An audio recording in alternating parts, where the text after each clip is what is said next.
Hey guys, today I just want to do a quick video on freaking Batman vs Superman Ultimate Edition. I mean, I already know I posted a video about my review of the theatrical release, which I know I viewed in a positive note while noting that there were a few problems, most definitely.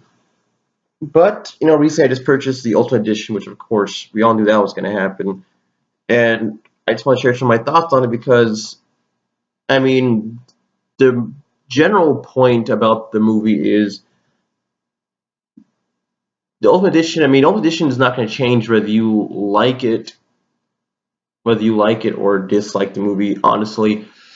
And that's not, I'm not saying it doesn't add a lot to the movie, because it definitely does. However, certain key points are not changed, they are merely expanded upon. Get what I'm saying? So, if you like the core values of what's going on in Batman vs Superman, then watching Ultimate Edition probably won't change your mind. But if you liked where it was going, but you didn't know it was explained enough, you were confused, you want a little bit more explanation behind certain things, and this is an edition for you. And for those who already like the movie, this is just a hell of an enhancement. I'm talking like just indescribable. I mean, it's awesome. It's fucking awesome. I just watched it. It does clock in at over 3 hours, 3 hours and 2 minutes to be exact. So it's awesome, and it's reminded me of my first time I watched Watchmen Director's Cut. Now, I'm not going to talk about that movie. That's a whole nother thing, because some people still debate about that movie to this day. That's very much the experience I kind of got watching this. It's just so much packed in there. It's just awesome to watch it all.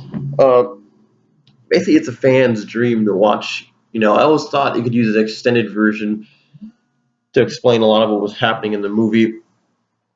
And here we are. There's a whole lot of plot in there, a whole lot of plot.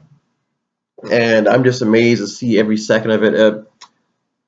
To go into some of the main things that we added, because Ultimate adds a lot of little things to enjoy, most definitely. But some of the major things, I guess, that are worthy covering a video that we'll just say short, but we'll see. Uh, One of the biggest problems, probably in the original version, was that Superman's motivations were a little bit. You had to really think about it a little harder, and it didn't show enough reasons why he was so angry at Batman. But in Ultimate Edition, it's pretty much clarified that uh, he clearly despises Batman's form of justice, especially since it leads to the death of anyone branded with the bat symbol. And to him, of course, this is cruel and outlandish, and just, of course, the complete opposite of the way Superman fights, or basically even opposite of what Superman does, really, because we don't really see Superman dealing with a lot with crime per se. He deals more with, anytime there's a disaster of any kind, he's usually on the scene trying to help. So, and then of course we see Clark Kent. We see more of Clark Kent, which is definitely, of course, a plus. Give more a little oomph to that character. So he feels like less of a side character, oddly enough, because the theatrical version focuses a lot on Bruce Wayne, really. Basically, we see Clark Kent out there in Gotham before ever meeting Bruce Wayne / Batman, and digging into the whole Bat myth. And those are all great scenes. And yeah, just wrapping that section up, it adds a whole lot to Clark Kent, Superman character. You get his motivation for wanting to, finally be in Batman's way at that scene where Batman's going after the kryptonite. And the reason why he's so angry makes sense, because, as we all saw at the end of Man of Steel, Superman's very much, opposed to the whole, killing thing. The fact that he had killed Zod pretty much horrified him, left him on the ground in tears, and everything after that has been saying that everyone's usually just gets, even people who don't like the movie, get the fact that Superman versus Zod ends with the fact that now he'll probably never kill again because how much it horrified him the first time. Well, Batman's definitely way beyond that in this movie, comically enough. But, as Superman's morals, Batman's morals come into conflict, and that's the whole thing. That being said, probably the second biggest, or maybe even the first biggest, but I'll just say as equally as important, is how Lex Luthor's plan works. I mean, in the movie, there's a whole lot of guessing you have to do. Not really even guessing, just a lot of speculating Now, once again, I'm not going to be throwing, shade, as kids say these days, throwing shade at another comic franchise. But sometimes people like to be spoon-fed the plot, don't want to think about it too much. So therefore, simple explanations or simple straight through story is what's preferred for people. Batman vs Superman, of course, especially the theatrical version, did not have that. There was a whole lot of wondering, like, how does this all fit together? What's the motivation behind doing certain things for Lex Luthor's plan? How does that work? And if you think about it hard enough, which I guess it's kind of a bad thing to think about it, but not to me. I don't mind thinking when I'm watching a movie, but that's besides the point. I'm not going to go through all that again. The point is, if you analyze the plan enough, it makes sense in every single way.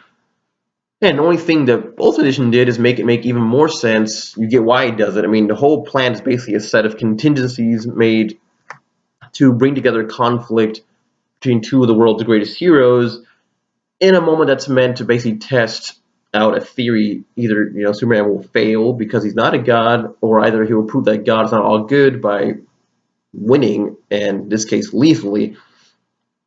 And the movie just adds a whole lot, especially a lot of it ties back into the opening Africa scene. I forget, was it Nairobi or was it just an unnamed country? I don't know. All I know, I'm just gonna call it the Africa scene, desert scene, whatever. This scene was already, pretty good, although the bullet thing always had confused people about how that tied into Superman and things of that nature. But this clarifies it a whole lot better, and I'll get more into what it means later on, exactly with everything else seen in the movie. But first things first, in this movie we see after I'm just going to call him, what is his name again? KG Beast, but I know Anatoly, so he goes by. Anatoly's character, take out the, I guess you want to say the supposed terrorist or whatever, guerrilla force at the village. After they take them out this time, they pile up the bodies and then burn them with the infamous flamethrower that'll be used at the climax of the movie. And so now it can be seen that, okay, the whole point of this plan was to make Superman look like he came in there and then use his heat vision to fry the bad guys, which of course be a very cruel act to inflict, even if they are terrorists. We all know how it works in this world when you intervene in a place. Half say you shouldn't, half say you should, which was pretty much the whole point of the movie in a lot of Superman instances. Should he intervene, should he not? So that was interesting. Now blaming him made a whole lot more sense for killing people in Africa. Of course, in the theatrical version, it was more implied that he was implicating the death of people who were shot after his arrival or intervention. It was very much implied that that was kind of happened, something like that happened along those lines. But this version is made a lot more clear. And of course, parents, I'm getting ahead of myself. There's so much to it. I've been watching the edition again and again. So after that part of the plan is done, framing Superman for killing those terrorists, then we introduced another character. I can't remember her name right now, but the lady who wasn't in the theatrical version, but very, very briefly, who simply said that Superman's being there caused men to come into her village and kill her parents. Kind of, I guess, the terrorists retaliated Superman's intervention, something like that. And so in the Ultimate Edition, that also happens. She makes the same, testament at the Superman committee. However, this time, in this version, it's proven that it is a lie, that it was basically she was paid/threatened by Luthor to say her parents were killed, implicating Superman and making, people go after him in the first place, which was a hell of a thing. And her fate wasn't so pretty in Ultimate Edition, unfortunately. I mean, you get your role expanded upon, and guess you had to get offed, which sucks for her. Interesting character, very, very much. Oh yeah, so the whole Africa thing is explained a little better, and of course, the bullet thing is now purely focused on the fact that I guess it was just Lex Luthor leaving breadcrumbs for Lois Lane and people like her, I guess. So let me see. After the covering the Africa scene and clearing up Superman's motivations. I know there's a dozen million things I could talk about Nolan's edition in super detail, but I don't want to drag this on forever. Especially I still have work later on. I got some writing to do before I go to work. So I just want to keep this slightly brief, not going too much into it. Like I said, though, it adds a lot of little things that are just great. The Batman Superman fight is extended only a little bit, but to me, it's perfect because it was perfectly paced before. It didn't really need to be any longer than it already was. So the little they added to me looked great, and it made it was pretty good. I like it. They added little things, like Superman bleeding later on in the movie, a bunch of little things. But I guess the main things after that, let me think, like going over our little details they add. I guess probably the last thing I want to talk about is the fact that they added, of course, everyone's saw the Steppenwolf scene at the end where I guess Lex Luthor is communicating with Steppenwolf right before he's captured by the military. Which reminds me of one more thing I need to talk about because that was awesome. It's something very small, not really overall central to the plot or anything like that, but I just want to talk about it because it was awesome. But I'm droning on again. But the Steppenwolf scene's interesting because, of course, we already kind of had seen it before. Because I don't remember why exactly, but at the time I guess it was getting called deleted scene. We had the image of Steppenwolf had been seen months ago when we just first got released. So now it's pretty much confirmed that Lex Luthor has been reaching out to Apocalypse, which is the planet of Darkseid, the one he controls, his home base of horrors. And Steppenwolf is one of his main generals, who, I believe in the New 52 was so powerful he ended up killing the majority of the Justice League, let alone Darkseid. So I'm very excited for the next DC entry, especially Justice League, which I guess will be against Steppenwolf. The only thing I'm hoping for, because in the cartoon show, Superman animated series, where you see Steppenwolf, and of course the comics too, he's not purely a monster. He at least talks. Although honestly, I don't know enough about the character to say what his personality's like. All I know is in the movie, all I do is see him roar before he fades off. Hologram communications end. So hopefully that's not the way he's portrayed as just a monster who roars like a Doomsday or something like that. I have a problem that some characters that fits. Doomsday is one of them, but Steppenwolf, whatever how you say it. He is not a character like that. He actually talks. He has somewhat of a personality. I got at least from the animated series, of course, to be a very different one, most definitely, probably. So with that being said, all I know is don't make him a dumb, straight up, like I said, Doomsday. Just, make him be a smart ass, however you want to do it. Just give him personality. But that's Justice League discussion to come in later times. We hear more details. So yeah, Steppenwolf scene, very nice addition. And of course, I just want to add for anybody who hasn't seen it, well, anyone who's seen it really, I should say, because this would be all be spoilers, but there's a lovely little addition at the end where, of course, Luthor is still most definitely crazy, although he tries to hide it, although I guess for his defense, in court, he's going to go with the full-on insanity, not responsible for his crimes bit, which I guess would make sense because this guy has committed a humongous number of fucking horrors to try and make his plan possible, so I don't see how he would avoid a death penalty, but if he pleads insanity, I guess it could work. That being said, Batman makes a threat that he will be going not to any other traditional, place of help for the mentally ill, but he'll be going to fucking Arkham. Well, that's interesting. Is that a possible setup in the future between Luthor and other Batman villains? Who knows? All I know is the movie's definitely not, and Luthor with, getting shanked by Killer Croc. So we all know something is probably going to come of him being in Arkham. Some people even already speculated maybe it'll be a Luthor Joker team up.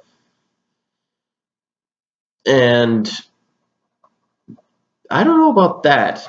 I mean, don't get me wrong, I still really like this form of Luthor, although, of course, even I have my little complaints about it, but the character's grown on me, and just from his pure sociopath tendencies and just his dialogue. I haven't wasted time just the dialogue itself. It makes you think. But I don't know. It's a great thing between seeing the Joker and Luthor like team up on things like the Superman Batman animated series because how much they clash because Luthor's proper and fairly serious while still definitely mad, of course, in his own ways, and then Joker just of course comical and never takes anything seriously at all. So to see Luthor and Joker on screen together would be interesting. I still would definitely want to see it, but it would have the same effect, I guess. This Luthor definitely, at least he acts more whimsical than the usual Luthor I'm used to. Of course, there's other versions, as people have pointed out, there are other versions of Luthor, Luthor's son, Luthor's from other universes, who act a lot more like the Luthor we see in Batman vs Superman. So I still am perfectly fine with the Luthor that was presented on screen. I'm just saying, I don't know if we'll get the same effect we would have gotten before. Now that he's been chosen to be betrayed this way, as opposed to the normal way he's portrayed, like in this in cartoons animation. Because let's face it, the Christopher Reeve films were great, majority of them, but the way Gene Hackman and Kevin Spacey portrayed Luthor, that wasn't menacing at all. But that being said, like I said, I don't hate on the Christopher Reeve movies, at least not the first two. The first two are pretty good. The latter two, that's another thing. And I even like some parts of Superman Returns, some parts, not all of it. But like I said, the whole thing, Luthor's a tough one to enjoy. I will admit it just depends what you take away from the performance. And if you're so used to the idea of how it's usually portrayed, or at least what your image of him is, you either can adapt to it or you just won't like the way he's portrayed. Either way, I enjoyed the hell out of it. That's my review of the Ultimate Edition. Definitely fucking great movie. Definitely check it out, like I said.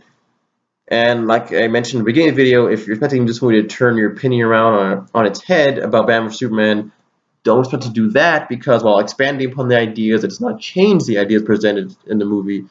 So, like I said, yeah, if you're a fan already or you're undecisive, check it out. It is freaking awesome.